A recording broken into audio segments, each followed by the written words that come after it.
Fambola eto zaho, fambola eto zaho,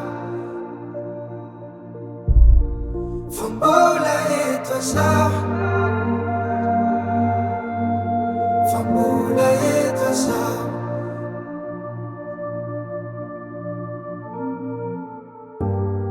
Misy fotoana reraka, misy fotoana faly.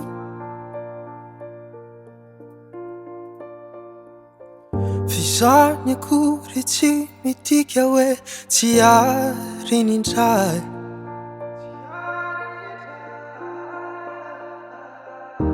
De misy fotoana aho ketraka tsy mety tafitony. Fa tsy mamaritra ny abitsoko hoe tsy tsikitsony. Fa nazany tsy zany fa mbola eto zaho, mbola mijoro tsara na somary feno ratra. Fa mbola eto zaho, manantena fa ny tanjako tsy maintsy tratra. Fa mbola eto zaho, mbola mijoro tsara na somary feno ratra. Fa mbola eto zaho, manantena fa ny tanjako tsy maintsy tratra.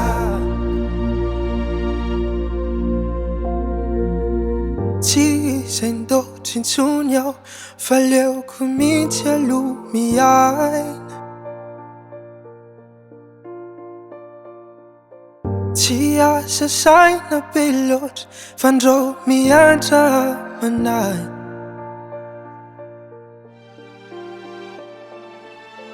Oreseko amin'itsika reo ady tsaina tsy olana.